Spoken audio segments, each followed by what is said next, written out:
Good morning friends, welcome to professional study classes. Friends, आज है 4 मार्च और 4 मार्च के सेक्शन में जितने भी क्वेश्चंस करंट अफेयर्स के शामिल किए गए हैं उन सभी करंट अफेयर्स के प्रश्नों को यहाँ डिस्कस करेंगे। साथ में अगर आपने इंस्टाग्राम और फेसबुक पर मुझे फॉलो नहीं किया है तो उसे ज़रूर फॉलो कर लें क्योंकि वहाँ तरह तरह के अपडेट्स आते रहते हैं। फ्रेंड्स, अगर आपको PDF, quiz, science and tech news, important events news, latest update आदि चाहिए तो आप हमारे टेलीग्राम से जुड़ सकते हैं। टेलीग्राम से जुड़ने के लिए प्रोफेशनल स्टडी सर्च कर सकते हैं। तो आइए शुरू करते हैं। गैस आधारित अर्थव्यवस्था के लिए केंद्र सरकार ने 2030 तक ईंधन उपयोग में गैस की हिस्सेदारी कितने प्रतिशत करने का लक्ष्य रखा है? तो इसका सही आंसर है 15%। जी हाँ दोस्तों, गैस आधारित अर्थव्यवस्था के लिए केंद्र सरकार ने 2030 तक ईंधन उपयोग में गैस की हिस्सेदारी 15% करने का लक्ष्य रखा है। और दोस्तों, वर्तमान में गैस की हिस्सेदारी 6% है। वायु प्रदूषण को कम करने के लिए अप्रैल 2020 से नए ईंधन मानक भारत 4 लागू किए गए हैं। और दोस्तों, 2025 तक पेट्रोल में 20% एथेनॉल मिशन का भी लक्ष्य रखा गया है। साथ ही 2023 तक देश भर में 5000 कंप्रेस्ड बायोगैस संयंत्र भी स्थापित किए जाएंगे। और दोस्तों, ये सभी प्रधानमंत्री के स्वच्छ ऊर्जा नीति के तहत कार्यान्वित किया जाएगा। नेक्स्ट, हाल ही में केंद्र सरकार ने राष्ट्रीय नदी संरक्षण के तहत किस नदी को प्रदूषण मुक्त बनाने की घोषणा की है? जिसका सही आंसर है नाग नदी। केंद्र सरकार ने हाल ही में राष्ट्रीय नदी संरक्षण के तहत नाग नदी को प्रदूषण मुक्त बनाने की घोषणा की है। और दोस्तों, ये मैप है और इसमें आप नाग नदी की स्थिति देख सकते हैं। और नागपुर नाग नदी के तट पर बसा हुआ है और यह नदी गंदे पानी, ठोस अपशिष्ट, औद्योगिक कचरे से पूरी तरह प्रदूषित हो चुकी है। और दोस्तों, नाग नदी का उद्गम स्थल महाराष्ट्र में बाड़ी के पास लावा पहाड़ियां है। और दोस्तों, बात करते हैं कोयल नदी की, तो कोयल नदी झारखंड में बहने वाली नदी है और इसके 2 भाग हैं। दक्षिण कोयल नदी झारखंड तथा उड़ीसा में बहती है, जबकि उत्तर कोयल नदी झारखंड में बहती है और यह सोन नदी की सहायक नदी है और गंगा में समाहित होती है।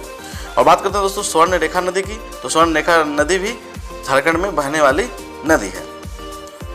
और कान्हा नदी मध्य प्रदेश में बहने वाली नदी है।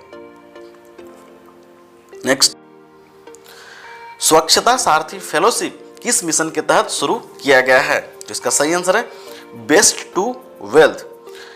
बेस्ट टू वेल्थ मिशन के तहत स्वच्छता सारथी फेलोशिप शुरू किया गया है।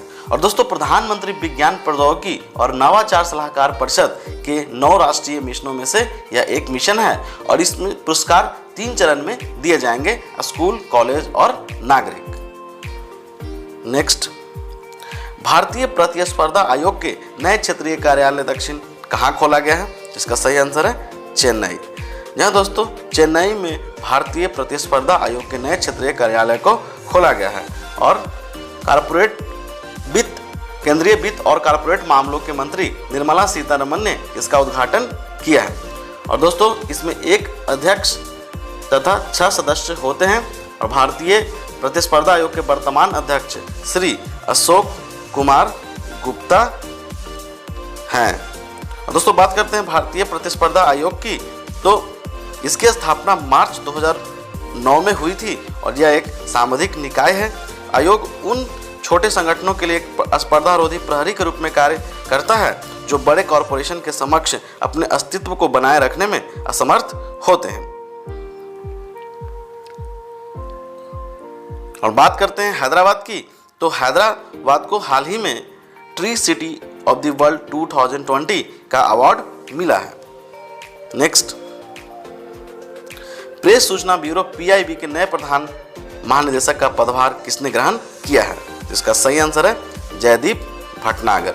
जहां दोस्तों, प्रेस सूचना ब्यूरो के नए प्रधान महानिदेशक का पदभार जयदीप भटनागर ने ग्रहण किया है। और दोस्तों, यह सूचना एवं प्रसारण मंत्रालय के अंतर्गत कार्य करता है।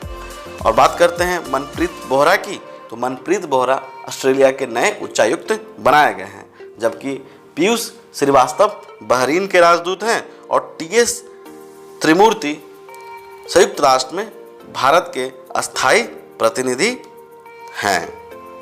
नेक्स्ट, हाल ही में किस राज्य में भारतीय पुरातत्व सर्वेक्षण विभाग द्वारा बौद्ध मठ की खोज की गई है? जिसका सही आंसर है झारखंड। जी दोस्तों, हाल ही में झारखंड में भारतीय पुरातत्व सर्वेक्षण विभाग के द्वारा बौद्ध मठ की खोज की गई है। और दोस्तों, झारखंड राज्य के हजारीबाग जिले में पाल वंशीय भगवान बुद्ध से जुड़ी 6 प्रतिमाएं मिली हैं और इन प्रतिमाओं का निर्माण 900 से 1200 ईस्वी के बीच होने का अनुमान है। और ये प्रतिमाएं धर्मचक्र परिवर्तन, भूमि स्पर्श मुद्रा आदि के रूप में मिली है।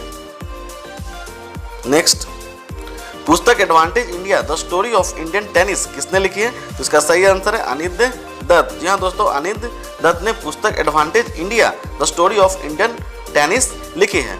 और दोस्तों, इस पुस्तक में पुरुषों और महिलाओं दोनों के पक्ष में भारतीय टेनिस का एक व्यापक इतिहास प्रदान किया गया है। और दोस्तों, बात करते हैं हामिद अंसारी की, तो हाल ही में इनके द्वारा लिखी गई पुस्तक by many a happy accident recollection of a life है, जबकि मोहम्मद जीशान के द्वारा लिखी गई पुस्तक flying blind Indian quest for global leadership है।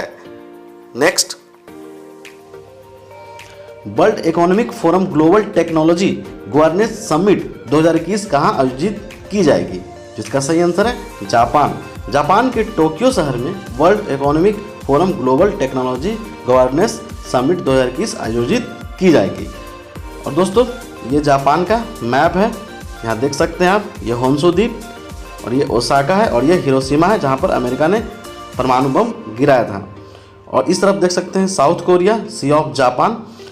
और दोस्तों, जापान की मुद्रा है वो जापानी येन है, जबकि प्रधानमंत्री योशिहिडे सुगा है।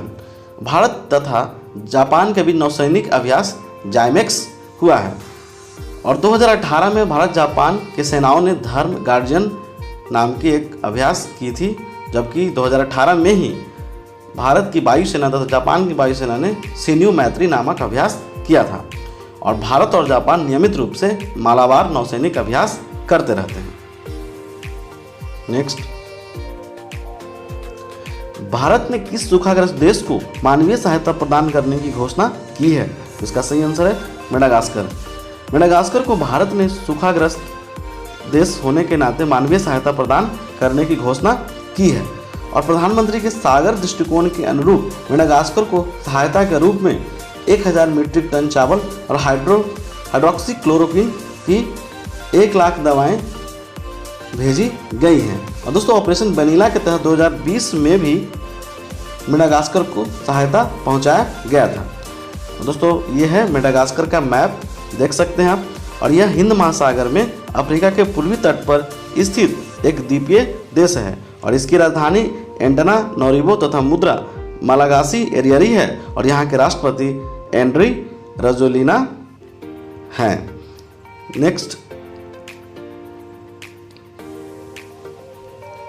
राज्यसभा टीवी तथा लोकसभा टीवी को मिलाकर कौन सा नया टीवी चैनल बनाया गया है? तो इसका सही आंसर है संसद टीवी। यहाँ दोस्तों, राज्यसभा टीवी तथा लोकसभा टीवी को मिलाकर एक नया टीवी चैनल संसद टीवी बनाया गया है और यह दोनों सदनों के कार्रवाइयों का प्रसारण करेगा। अब दोस्तों, बात करते हैं संसद से संबंधित कुछ फैक्ट्स की। तो भारत के राष्ट्रपति और 2 सदनों से बना द्विसदनीय विधायिका है। और दोस्तों, राज्यसभा के सदस्य अनुपातिक प्रतिनिधि द्वारा चुने जाते हैं, जबकि लोकसभा के प्रतिनिधि भारतीय जनता द्वारा सीधे प्रत्यक्ष रूप से चुने जाते हैं। तो दोस्तों, ये था आज का करंट अफेयर्स। अगर आपको ये वीडियो पसंद आती है तो इसे लाइक, चैनल को सब्सक्राइब तथा कमेंट जरूर करें। धन्यवाद।